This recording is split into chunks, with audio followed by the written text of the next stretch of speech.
नमस्कार मित्रांनो, ration card संबंधात महत्त्वाची बातमी. जर तुमचं रेशन कार्ड अर्थात राशन कार्ड इतक्यात बंद झालं, तर मग हा व्हिडिओ पूर्ण पाहायला विसरू नका. आता व्हिडिओची उद्दिष्ट पुढील प्रमाणे: रेशन कार्ड धारकांसाठी ई-के-वाय-सीची गरज, कोणाची नावे काढली जात आहेत आणि का काढली जात आहेत, तुम्ही काय करू शकता, कायदेशीर आणि व्यावहारिक उपाय जाणून घेऊया आजच्या व्हिडिओमध्ये. फक्त व्हिडिओ तुम्ही शेवटपर्यंत नक्की बघा आणि अशाच नवनवीन योजनेसाठी चॅनलला सबस्क्राईब करा. भारतीय अन्न सुरक्षा प्रमुख यंत्रणा असलेली राष्ट्रीय अन्न सुरक्षा योजना, या योजनेअंतर्गत सरकार गरजू कुटुंबांना पीक, गहू, डाळी या प्रकारच्या अन्नधान्याचं कमी किमतीवर वितरण करते. परंतु भ्रष्टाचार, बनावट, पात्रता आणि फसवणूक यांच्या खबरदारीसाठी NFSAच्या लाभार्थ्यांचे ई-के-वाय-सी पडताळणी सरकारकडून अनिवार्य केलेली आहे.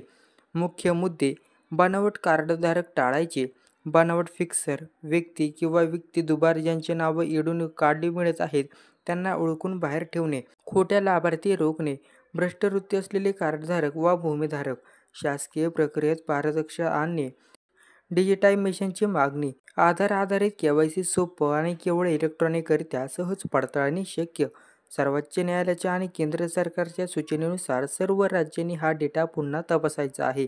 पुणे जिल्हा ही याच मोहिमेचा प्रमुख केंद्र आहे. दुसरा विभाग सद्यस्थितीचे आकडे. मागील ई-के-वाय-सीची मुदत: पहिली अंतिम मुदत होती 31 मार्च, दुसरी मुदतवाढ होती 31 मे पर्यंत.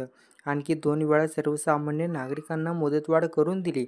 आता पुणे जिल्ह्यातील आकडेवारी: एकूण रेशन कार्ड धारक आहेत 26,95,453 आणि अजूनही ई-के-वाय-सी न करणाऱ्यांची संख्या आहे 7,13,000. पुरवठा विभागाने शासनादेशाप्रमाणे रेशन दुकानांवर सर्व कार्डधारकांची माहिती मागवली आहे.